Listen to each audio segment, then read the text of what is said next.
What's going on, y'all? CODI here, back with another monthly media video. This time, of course, ranking every piece of media that I consumed in the month of July 2026.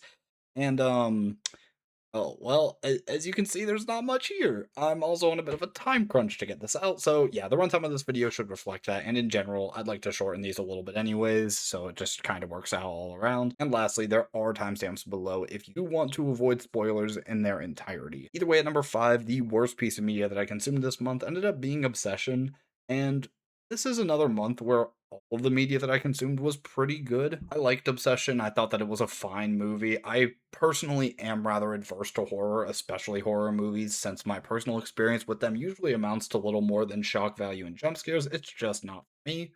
But because Mr. Horries, and go subscribe to him on YouTube, was so close to the Shmion reveal in Watanagashi Hen, I decided I'd watch it as he experiences peak, and in return for that, he wanted me to watch Obsession with him due to his own not greatness when it comes to horror. Remember, this is the guy who needed me to watch him play my side because he couldn't play it, it was too scary, and then he ended up losing Cappy in the button game 3-0, by the way, in case you forgot. And again, just go subscribe to Hori, then he's awesome. Anyways, Obsession was a good movie, but not a great one for me. I think the scene that scared me the most was probably the car scene, where there's this jump scare of Nikki running up to the car and bashing Sarah's head into the steering wheel, which was, you know, not great.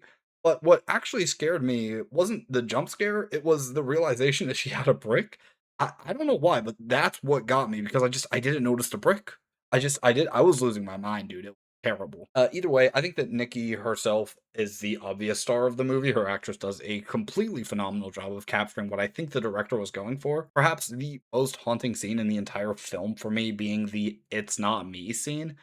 If you know, you know. I'm sure it's one of the more popular scenes at this point, but that's probably the scene that's going to stick out the most to me personally moving forward. But I actually want to focus more on Bear. I think having Bear as a main character is interesting because he plays with expectations. Obsession is obviously the movie about Nikki's obsession as she goes crazy after Bear's wish, but my interpretation is not quite that. To me, Obsession is a movie about Bear's obsession with Nikki. In the beginning of the movie, I can sympathize with Bear. He's this loser guy down on his luck who's just trying his best. And he really is. He makes a very poor decision on that one wish Willow, and we all know how that plays out. But throughout the film, Bear gets progressively worse and harder to defend. Again, in the beginning of the movie, I feel bad for the guy, but it's so clear how much he is taking advantage of the situation at points. Like, it is literally pointed out to him by Ian at some point where he's like, hey man, you are like, it looks like from the outside that Nikki is going through this psychotic episode and you are completely taking advantage of it. And rather than taking responsibility or ownership or literally anything, Bear doesn't give a shit because he's getting what he wanted. Either way, like I said, I liked the movie a lot. I think all four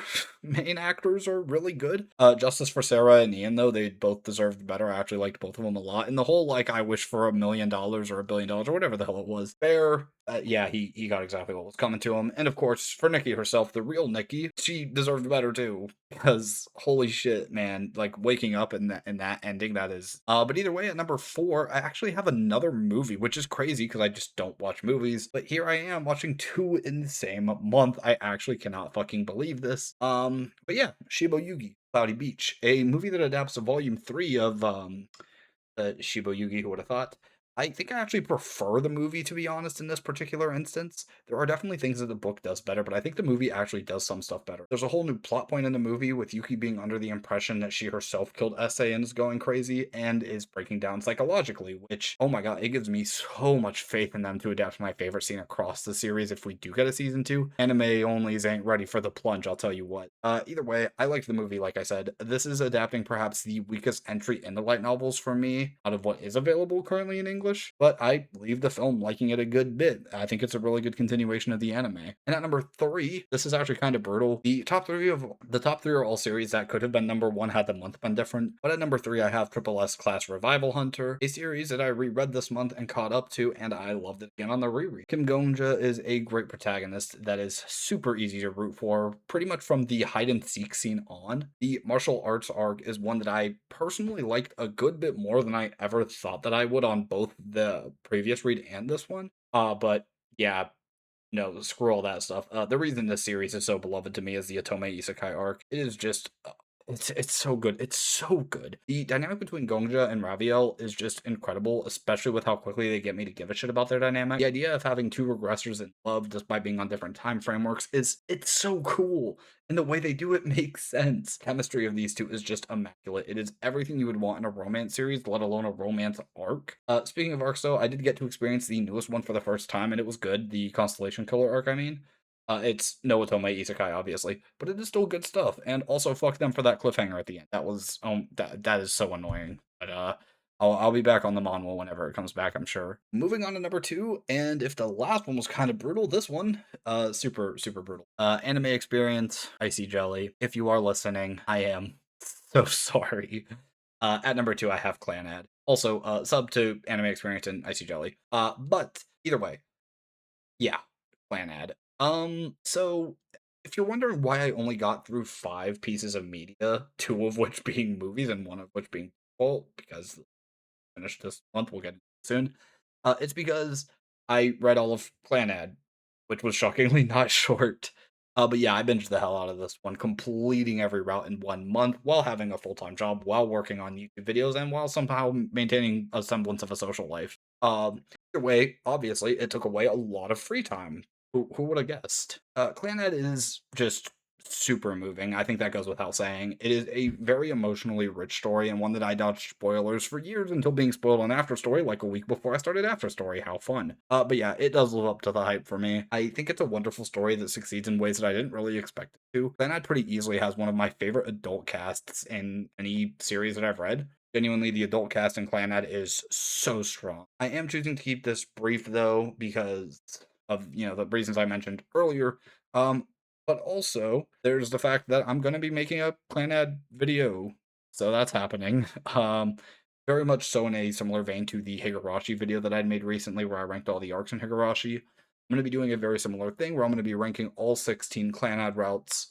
So look out for that at some point. Hopefully this month, we'll see. But again, I'm gonna be gone for like half of the month, so we'll see how it goes. Anyways, Kyo Fujibayashi is the GOAT, by the way. It's genuinely not even debatable for me at this point, being a little bit removed from the series. Yeah, she's just the GOAT. I don't know what to tell you. But at number one, the best piece of media that I consumed ends up being Death is the Only Ending for the Villainess, aka Villains Are Destined to Die. I just don't like that title as much. And the reason it's number one is because it finished. I had known for a good while up to this point that the series was nearing its conclusion, but the fact that it was here did come as a bit of a surprise to me personally. As for the series, though, the art on display is just fucking gorgeous. Genuinely, far and away, this is my favorite art style in any manhwa, manga, whatever the hell. And it's not even remotely debatable for me. Not only is the actual art great, not only is the color palette just beautiful to look at, the art is like actually consistent, which is rare. Penelope herself is an incredible protagonist, one of my favorite protagonists in any story, and the whole to the star scene is still the highest peak in fiction for me up to the point. I wish I could articulate this better, but for me, what it really comes down to is the dichotomy of her monologues contrasting her dialogues in this particular. It is absolutely as beautiful as it is tragic. The entire coming of age ceremony arc is really the highlight arc of the story for me. Callisto really improved throughout the series for me, so much so that by the end he's the very clear second favorite, which kind of shocked me to be honest. Yvonne is a pretty fun antagonistic figure. The Duke is a character that I came around on a lot. Venter and Reynolds are both great for their roles, and Derek sucks. Fuck that guy. Oh, and then Eklis, he's fine. He's all right. Either way, that is all 5 pieces of media this month. I know I really outdid myself here. This might be the shortest monthly media video, which is lovely for me actually, because again, time crunch. I mentioned it in a community post, but life is happening and it's happening a lot right now. So I will be pretty dead in the near future with a 12-ish hour drive all by my lonesome in the very near future as of the posting of this video, because one of my best friends is getting married. Don't get it twisted though, I'm simply driving out of state because I had a vacation week at work to burn though. It's not like I want to see my friend get married or anything silly like that. That's stupid. But either way, that is all from me. So as always, take care, y'all.